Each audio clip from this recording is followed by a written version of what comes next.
नमस्कार मित्रों, मैं सुशील कुमार मौर्य।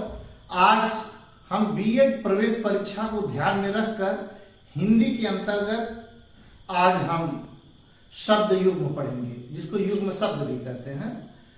तो इसका दूसरा नाम समध्वनि भिन्नार्थक शब्द है।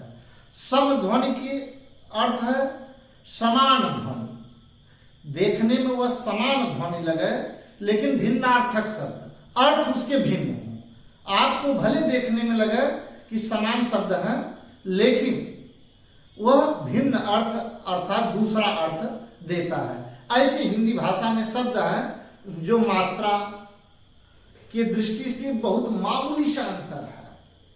आपको सुनने में ऐसा लगेगा कि वही शब्द बोल रहे हैं, लेकिन जब आप लिखेंगे या बोलने पर कोई ध्यान देगा तब आप समझेंगे कि ये इसका अर्थ तो दूसरा है। तो ऐसे हम युग्म शब्दों को बताएंगे जो परीक्षा में बार बार पूछते हैं। यह बीएड प्रवेश परीक्षा को ध्यान में रखकर हम जो है आज बताएंगे युग्म शब्दों को।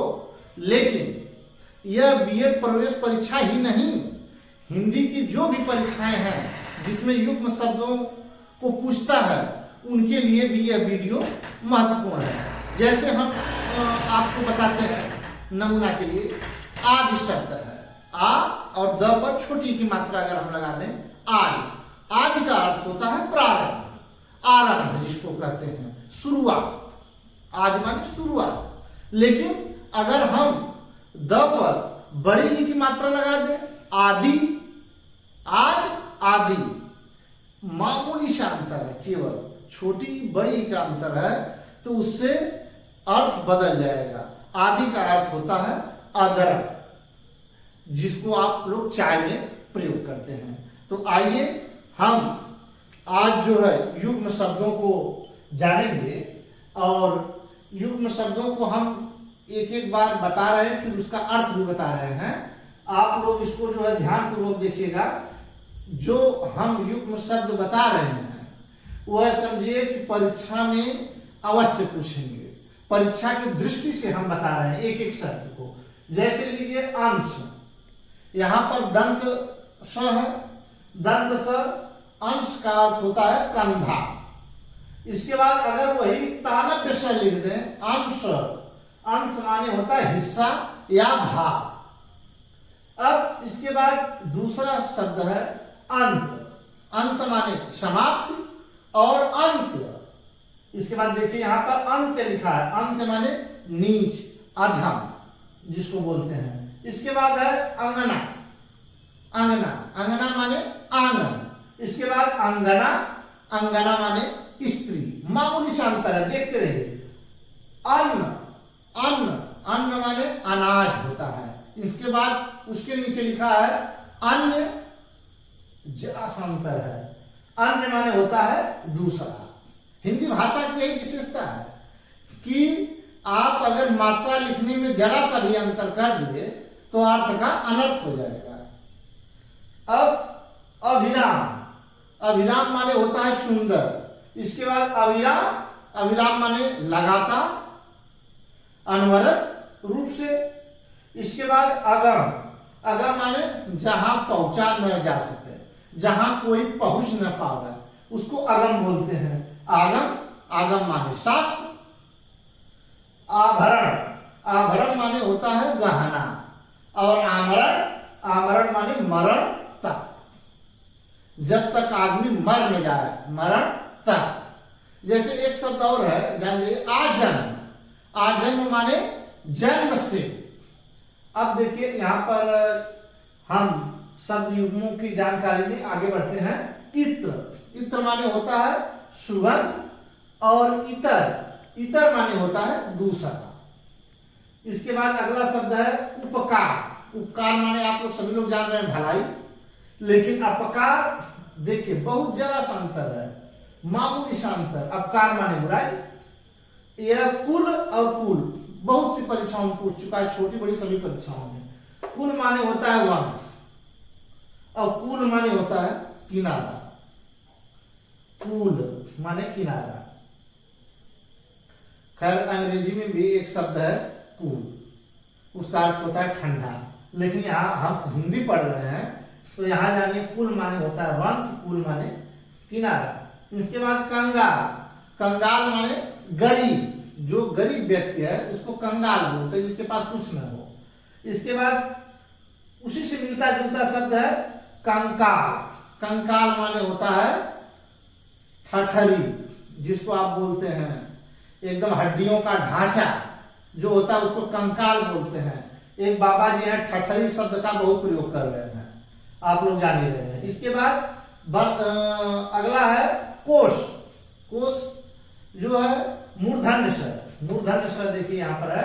कोष माने होता है खजाना, कोषागार जैसे होता है। इसके बाद तालव्य स्वर यहाँ है कोष, कोष माने होता है शब्द संग्रह, डिक्शनरी जिसको आप बोलते हैं, जहाँ शब्द रखे जाते हैं। इसके बाद गुड़ है, गुड़ माने शक्कर मीठा। इसके बाद गुड़, गुड़ माने गंभीर। इसके बाद देखिए जलज, जलज माने होता है कमल, और जलद, जलद माने बादल। जरा सा अंतर है जलद और जलद, ज और द का अंतर है तो कमल और बादल हो गया। इसके बाद तुरंग, तुरंग माने घोड़ा, और तरंग माने लहर, जैसे सागर की तरंग। द्वीप, द्वीप माने होता है हाथी, बहुत ही महत्वपूर्ण शब्द है, इसको आप ध्यान पूर्वक समझिए। द्वीप, द्वीप माने होता है टापू।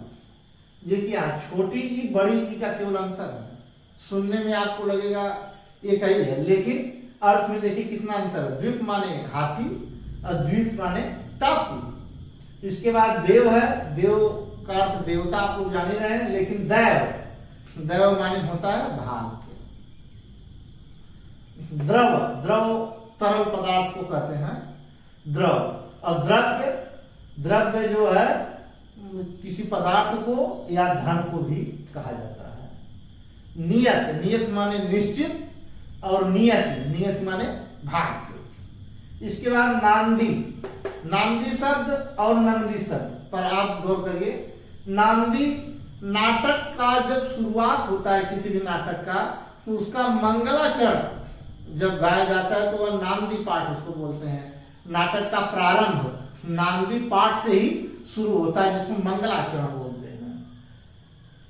संस्कृत नाटकों में इसका जो है यह शब्द आपको मिलेगा। संस्कृत नाटकों में इस परंपरा का निर्वहन किया जाता है। नांदी माने मंगलाचरण, और नंदी माने शिव का बैल, शिव के बैल को जो सवारी है शिव की, उसको हम नंदी बोलते हैं। नहर, नहर माने सिंचाई का एक साधन होता है नहर, जिसको आप कृत्रिम नदी भी बोल सकते हैं। इसके बाद नाहर, नहर और नाहर, देखिए जरा सा अंतर है।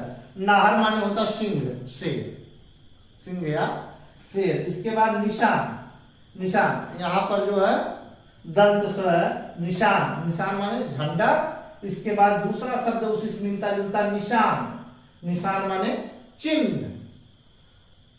इसके बाद नागर, नागर माने चतुर, और नगर, नगर माने शहर होता है। आप लोग जो है बिहारी दास के दोहे में नागर शब्द का प्रयोग हुआ है।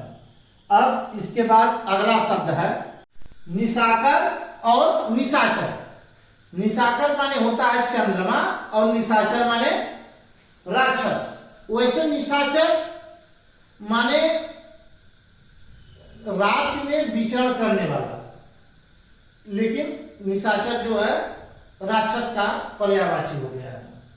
परुष और पुरुष दो शब्द है। परुष माने होता है कठोर, और पुरुष माने आदमी, नर। इसके बाद अगला शब्द है प्रदीप और प्रतीप। प्रदीप और प्रतीप, प्रदीप माने दीपक, और प्रतीप माने उल्टा। प्रतीप जब अलंकार आप पढ़ेंगे तो उसमें एक प्रतीप अलंकार भी पढ़ाया जाता है। इसके बाद अगला शब्द है प्रसाद और प्रासाद। प्रसाद माने भोग, और प्रासाद माने महल। प्रसाद भोग जो पूजा पाठ के उपरांत जो है सबको बांटा जाता है। इसके बाद अगला और महत्वपूर्ण शब्द है परीक्षा और परीक्षा। पहला जो परीक्षा है उस पर र पर जो बड़ी की मात्रा और दूसरी जो परीक्षा है जहाँ पर छोटी की मात्रा। तो पहली परीक्षा का अर्थ हो जाएगा इम्तिहान, एग्जाम जिसको आप बोलते हैं, और दूसरी परीक्षा का टीचर। देखिए शब्दों में बहुत मामूली सा अंतर है, लेकिन अर्थ में कितना अंतर हो जा रहा है। यही हिंदी भाषा की एक खासियत है। इसी नाते शब्दों में सूक्ष्म अंतर को बहुत ध्यान पूर्वक पढ़ा जाता है और ध्यान पूर्वक पढ़ाया भी जाता है। उसको आप लोग ध्यान पूर्वक देखते भी रहेंगे। प्रवाह और प्रवाह, प्रवाह माने चिंता और प्रवाह माने बहाव, जैसे नदी का प्रवाह, बहाव। अगला शब्द है पावन और पाहन। पावन माने होता है पवित्र और पाहन माने पत्थर। अगला शब्द है बात और वात। बात माने वचन और बात माने हवा। वात एक रोग भी है। भवन और भुवन, भवन माने महल और भुवन माने संसार। अगला शब्द है रंग और रंग। रंग माने दरिद्र और रंग माने वर्ण। अगला शब्द है वित्त और वृत्त। वित्त माने होता है धन और वृत्त माने गोला, गोलाकार को वृत्त बोलते हैं। इसके बाद अगला शब्द है शंकर और संकर। पहला जो शंकर शब्द है वह दंत शब्द है। शंकर, शंकर माने होता है दोगला या मिश्रित। दो चीजों को अगर मिला दिया जाए विरोधाभासी को तो वह संकर हो जाएगा। इसे अगर हम शब्द में लें तो संकर शब्द उसको कहते हैं जब दो भाषाओं को आपस में मिला दिया जाता है तो वह संकर शब्द हो जाता है। जैसे रेलगाड़ी, हमने रेलगाड़ी, रेल जो है अंग्रेजी शब्द है और गाड़ी जो है हिंदी शब्द है, दोनों को मिला दिया गया तो रेलगाड़ी। यह जो है संकर शब्द है रेलगाड़ी। तो ऐसे संकर का अर्थ होता है दोगला या मिश्र। अब इस शंकर का अर्थ है जिसमें तालव्य स है, तो शंकर का अर्थ होता है देवों के देव महादेव, जिसको आप बोलते हैं महादेव से अर्थ है। इसके बाद सूर, सूर माने होता है वीर और सुर माने देवता। अगला शब्द है संदेह और सदेह। बहुत ध्यानपूर्वक देखिए, संदेह, संदेह माने सत और सदेह माने शरीर के साथ, देह के साथ, दोनों अर्थ है, क्योंकि देह माने शरीर ही होता है। शुक्ल और शुक्ल, शुक्ल माने होता है फीस और शुक्ल माने होता है उज्ज्वल। रात दो होती है, शुक्ल पक्ष और कृष्ण पक्ष। शुक्ल पक्ष उजाली रात को बोलते हैं और कृष्ण पक्ष अंधेरी रात को बोलते हैं। तो उसी अर्थ में शुक्ल माने होता है उज्ज्वल। हरि और हरि, देखिए छोटी बड़ी का केवल अंतर है। हरि माने होता है विष्णु और हरि माने हरे रंग की। अगला शब्द, अगला और अंतिम है हल और हल। पहले ल पर हलंत है। हल, हल माने होता है व्यंजन, शुद्ध व्यंजन को हल बोलते हैं। और दूसरा जो हल है ल पूर्ण रूप से है, इसका अर्थ होता है खेत जोतने का औजार, हल जिसको कहते हैं। पहले बैलों से खेती होती थी तो दो बैलों के बीच में हल द्वारा ही हम खेत को जोतते थे। तो आज आपने समध्वनि, भिन्नार्थक शब्द, शब्द युग्म जिसको आप बोलते हैं, या शब्दों में सूक्ष्म अंतर, कुछ भी आप बोल लीजिए, यह पूरा आपने पढ़ा। अगर यह पूरा आप ध्यान पूर्वक एक बार दो बार देख लेंगे तो इससे संबंधित कोई भी क्वेश्चन आएगा, कोई भी प्रश्न उठाएगा, आप अवश्य जो है उसको हल कर लेंगे, परीक्षा में पास कर सकते हैं। इसी प्रकार हम अगले टॉपिक के साथ, हिंदी के अन्य टॉपिक के साथ पुनः मिलेंगे। नमस्कार, धन्यवाद।